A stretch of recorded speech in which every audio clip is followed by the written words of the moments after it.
All right, everybody, I am back. It is your favorite Cali girl, or I should say your relocated Cali girl. And I am here, or back, if you will, to talk about my open myomectomy surgery and the recovery process. Just a little while ago, I was able to kind of give my tidbits about preparing for surgery leading up into surgery day. So I think it's really important to also talk about what to expect on surgery day and your stay in the actual hospital. So again, I am no medical expert, but I feel like I'm an expert in my own story. And so will you, or you will be that for your own experience. But I just wanted to kind of offer up some tidbits again about things that I found to be things I wish I had known or considered, especially while going through my journey throughout its entirety. So, what I would start off with saying for surgery day and the stay in this entire process is really being intentional about your mental health. Okay, I have the pleasure to focus on mental health in my day to day, but really being intentional. That's something that I had to tell myself. In the last video, I really, focused on, getting a journal, giving yourself some grace, to kind of feel all the feels, feel every single emotion that is going through this process. But then again, understanding that you are going to probably have some highs and lows during this experience, especially as it pertains to not even just mental ups and downs, but also physical ups and downs. Like some moments you're going to feel great, other moments you're going to feel like shit, this sucks, So really being intentional about, the mental space that you're in and trying to stay as positive as possible, but giving yourself some grace to understand that, I'm not really feeling it right now. Maybe I need to either go for a walk, maybe I need to write it down, maybe I need to call a friend. I think that those are things that can be really important. So, surgery day, surgery stay, right? You won't really need many clothes. What I can remember about my experience heading into actual surgery into the hospital, because we were in the time of COVID, I mean, it's like clockwork. Luckily, my hospital that I was getting my surgery at was literally only 15-20 minutes from my house. I woke up early. I had to be at the hospital maybe 2 hours before surgery, and that's because that's literally the registration time. You talk to hospital staff. They ask you about your living will. They let you, they check you in, they give you your bracelet, you go back, you change clothes, you get blood work, you change into the surgery, I want to say gown, if you will. You have all the nurses and doctors come and speak to you, and then they wheel you back. Luckily I had one of the first surgeries of the day, or I was one of the first surgeries for the day for my particular doctor. When I say it ran like clockwork. Know that you're gonna have to do, you're gonna have to give a lot of blood. You're gonna get poked and prodded a lot of needles. But yeah, you won't need many clothes. I would say, if anything, think about what you're going to come into surgery, come into the hospital with. You'll probably put that same thing back on. If you want to pack one nightgown, because you just want to switch into something that feels a little bit more sexy and fun, other than the hospital gown, I would say do that. But also keep in mind, like, your incision is going to be fresh, and if they need to get any vitals off of you, being very mindful of that. Okay. As far as what you might need, I packed everything thinking that, I was going to get to it. But honestly, between sleeping after the surgery and my mom being able to come and spend some time with me about, during the 4 hours of visiting time, I really didn't need much. But I did have my charger. Phone charger. I did have an iPad just in case, I wanted to watch Netflix. I kept throat lozenges by me, or packed them. I packed throat lozenges, and I packed just something to read. But again, the only thing you really need is a toiletry bag. And in your toiletry bag, maybe have some obviously your toiletries. Something that I packed just because it's important to me is some eyeliner, lip gloss, maybe some lipstick. You might not feel like putting on lipstick, but I think something that's helpful for me is when I look good, I feel good. So the next day that I was able to walk around, I actually washed my face, put on some eyeliner, and put on some lip gloss, because when I actually went into the bathroom every so often when I was up walking around, it just made me feel good to be able to put on some just a little bit of makeup, just a little bit. So, moving on, I think I mentioned checking in, you're going back, you're switching out of your clothes and into the hospital gown. Ask all the questions, even write them down. Ask all the questions that you might have last minute thoughts about for the hospital staff. Something that I was worried about in particular was nausea.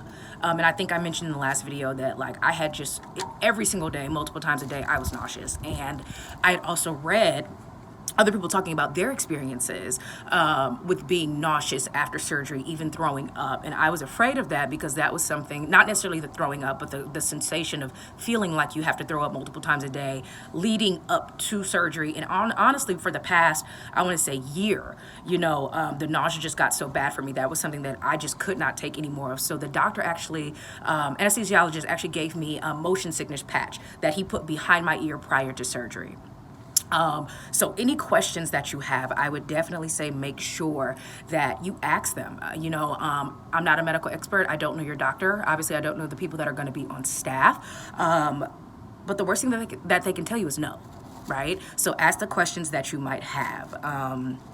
Something that I knew, if you're having kind of some anxious feelings also about heading into surgery, in addition to the doctor or anesthesiologist giving me something to put behind my ear, I told him, I'm feeling a little anxious, and he gave me a cocktail, right? And cocktail, I don't know what it was, but it's something that the nurses, even during your pre-op appointment, will tell you, like if you know that you're going to feel nauseous, or I'm not nauseous, feel anxious, the doctor can give you something through your IV to kind of calm you down. So I got a cocktail, and I had something to put behind my ear heading into surgery. And I was feeling not on clouds, but I was feeling much, much, much, much better. Okay.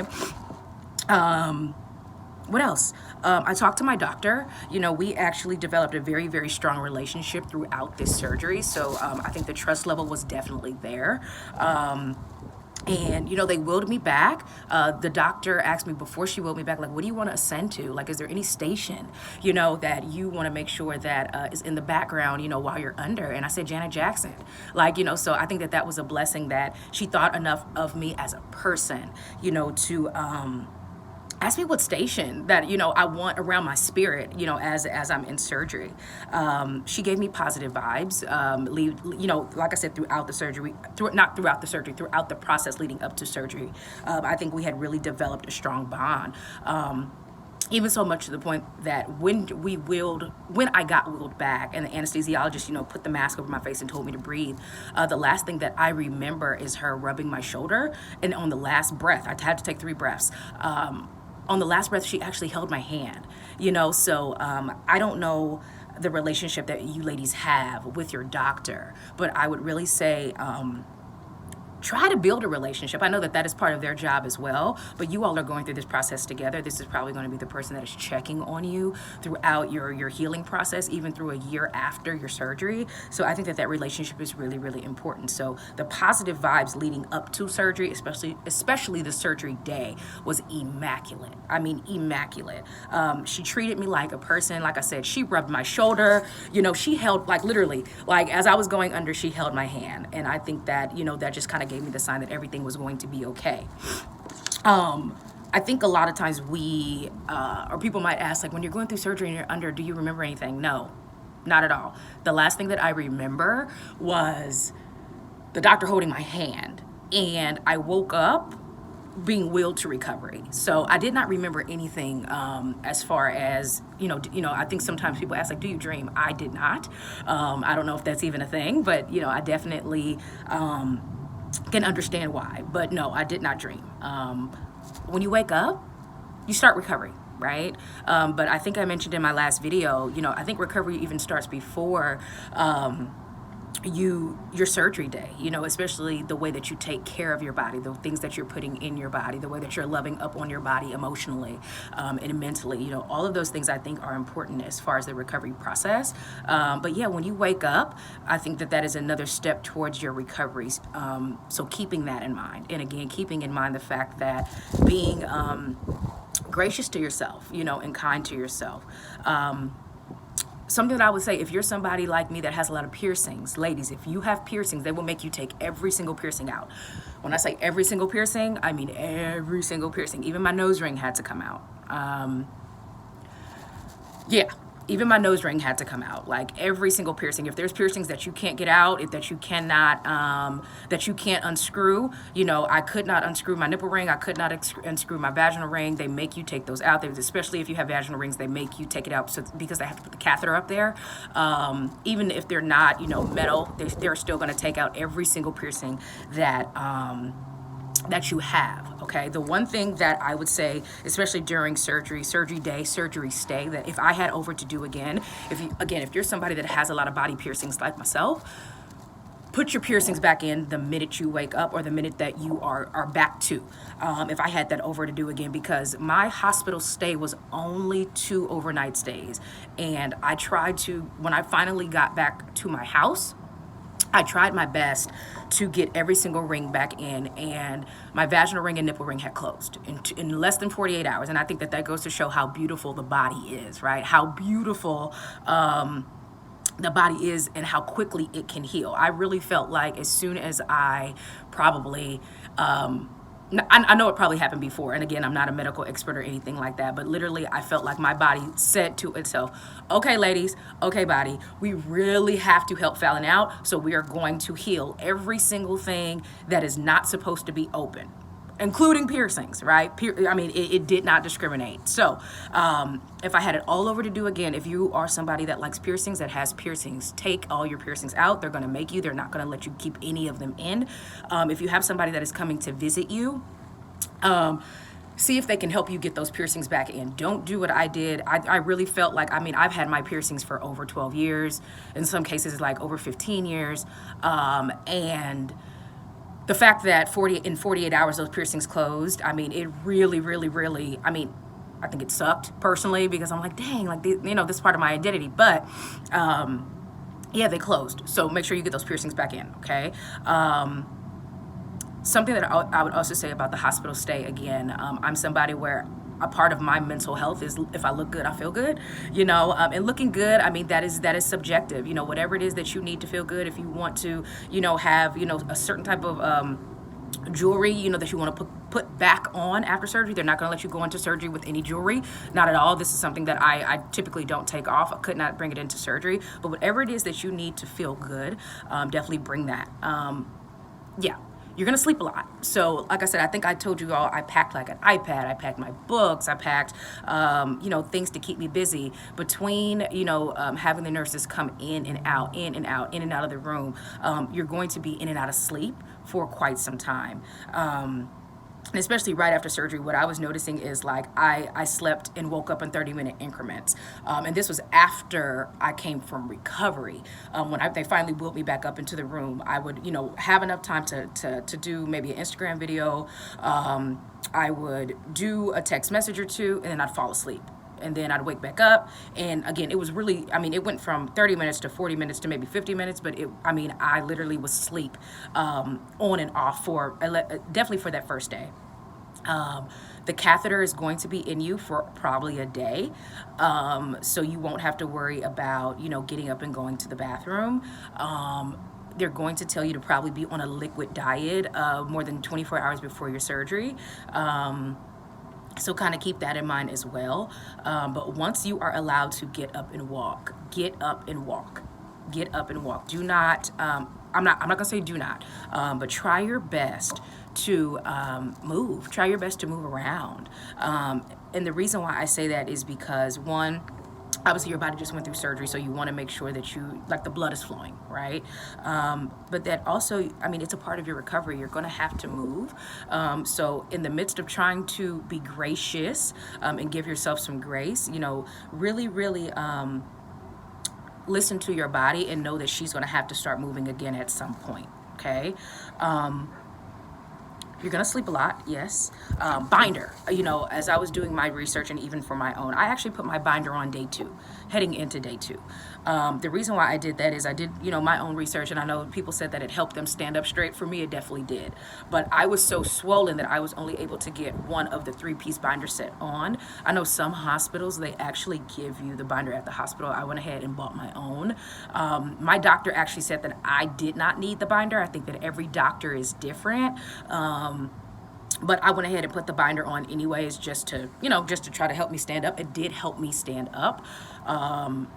During the next section of the video, I'll probably get a little bit more into what I found for me the binder helped to do. But the binder does help you stand up a little bit more straight. But again, I was so swollen afterwards that I couldn't really get all three pieces on. There's a third set that really goes around your pelvis, and because that was so swollen and that's where my incision scar was, that just wasn't going to work. So, you might get a binder, know that it might be a little painful. But again, I would say not necessarily work through the pain, but just know that the pain is going to be there. Once you are about to be discharged, ask for the hospital panties. The hospital mesh panties, oh my goodness, were the best things that I know that I never knew I needed. The hospital mesh panties. Okay, one of my girlfriends had a C-section when she had her daughter, and she told me, she was so gracious and so patient with me, just asking all of the questions that I had about, having an abdominal surgery. And I know the two, obviously, open myomectomy and a C-section are different, but similar in some ways. And so she said, get the mesh panties. I said, these mesh panties, what is everybody talking about these mesh panties? Ladies, oh my goodness. These mesh panties were everything, again, that I never knew that I needed. They came up high enough. And I'm somebody that is very wide on my lower half, so I was like, I don't know how these little things gonna fit over these hips, gonna fit on this behind, gonna fit over these thighs, but I mean, they were perfect. They came up high enough. They were so breathable, so comfy, and they allowed my incision to breathe. So make sure that prep before surgery, but especially while you're in the hospital, you're going to be in mesh panties. And I would say ask the hospital if they can give you a few pair as you head home. What else? Pillows on the way home. Okay, so something that I did a little bit of research on, but I'm so glad that I actually kind of went maybe a step above and beyond. I had pillows on the ride home. I sat on a pillow, and I actually had a pillow that was strapped across where a seatbelt might be. And the reason is because, I actually have a compact car. So I feel everything. I felt everything on the drive home. I mean, every turn, every bump, every pothole. I live in the DMV area. So if you live in the DMV area, I think you know what the streets look like. But I felt everything. And so something that was helpful for me is like the shock from the shock and the movement was something that I was worried about. So sitting on a pillow, I think kind of absorbed that just a little bit, as well as having something that didn't have the seatbelt resting on my stomach. Amazon actually sells, I guess maybe like these, I don't know what I want to call them, like uterus pillows or pillows that you can put over a seatbelt. Any pillow will work though. If you have something at home, that should work as well. But again, that's so that you can absorb a little bit of the shock. While you are in the hospital, understand that they're going to make you get up and walk. The nurses are going to make you get up and walk. That is their job, right? And a part of that is kind of getting you comfortable with getting in the mindset of doing that by yourself when you're at home. So it might suck. It's going to hurt you getting up out of the bed by yourself, and then walking. They're there to help you. They are there to assist you, but they're going to make you get up and walk. So be prepared for that, and also be prepared to move slowly. Okay, you're gonna be moving slow for quite some time, and that's okay, right? You just had a major surgery, major surgery. So know that you're gonna be moving slow. You're probably gonna be out of breath, right? Well, after surgery, they give you a little machine that you have to breathe in and out of, and I guess like I don't even know what to call it, but there's a scale. I don't even know if that's how you say it, but essentially you have to blow into a machine and hope that the machine hits a certain number, right? And so make sure you do that, because that will help your lungs open back up as well. You have the nurses there to help you stay ahead of your pain, and they have you on like a medication regimen, but they help you stay ahead of the pain. Probably, in addition to that, what I would say probably for maybe a day and a half, you have the drip that they give you right out of surgery that helps with pain as well. So as many times, I don't want to say as many times, the machine won't allow you to press the button more than a few times in a certain time period, but know that that is available to you as well, okay? So doing a quick recap of your surgery day, surgery stay for an open myomectomy. Again, I had a horizontal incision. I want to say pelvic bone to pelvic bone. So surgery day, surgery stay. You are not going to need many clothes at all. Not going to need many clothes. Maybe one nightgown if you want to switch out of what the hospital gives you, but I wouldn't say bring your best. But bring something that, is easily able, if they need to take vitals off of you, they can, because they're going to be coming. I mean, when I say like clockwork, the nurses, the people that are drawing your blood, I mean, people are going to be coming in and out of that room, especially during those first couple of hours, that first day. I want to say every 2 to 4 hours. So just know that is going to be something that that you're going to be looking forward to. Throat lozenges to help, because again, you had a tube down your throat. Because of your incision, the coughing and the sore throat coming out of surgery is real. So try to stay ahead of that with some throat lozenges. I think that was something that helped me, because the coughing sucks. I mean, it sucks. It sucks. Know that for surgery day, there is a process to the hospital stay. You have to typically get there about 2 hours before time, so they can check you in, do your paperwork, ask you for all of the living will stuff that you have, if you do have. I would definitely say, just as a precaution, get some of those things in order. You go back, you change clothes. They tell you to, put your clothes in one bag, switch into, your surgery stuff. Be comfortable with asking all the last minute questions that you have. That is what the hospital staff are there for. Also know that it's okay to feel anxious. It's okay to be scared. And if you are, let the anesthesiologist know. Everybody came back and introduced themselves, between the nurses, between the interns, between my doctor. So I was able to ask my anesthesiologist for 2 things. A patch to help with the nausea after surgery. He gave me the patch before, but when I say it helped tons, ladies, tons. Again, in the last section, I think I told you all, like, I was nauseous all the time. So being able to have that patch behind my ear, I was able to keep the patch on for 3 days. And I did not throw up, didn't have a nauseous sensation the entire time. And that is something that I didn't necessarily see a lot of women say, that were nauseous or that had nauseous moments after surgery. So try to ask for the patch ahead of time if you can. Also try to ask for that cocktail if you're feeling a little anxious, though it'll give you something to kind of chill you out, okay?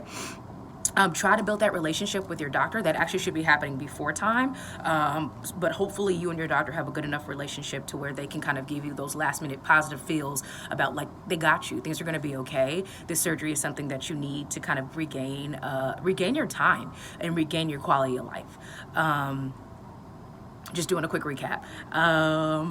When you wake up, your recovery starts, but it probably started leading up into surgery if you're really taking care of your body, really taking care of, your emotional and your mental.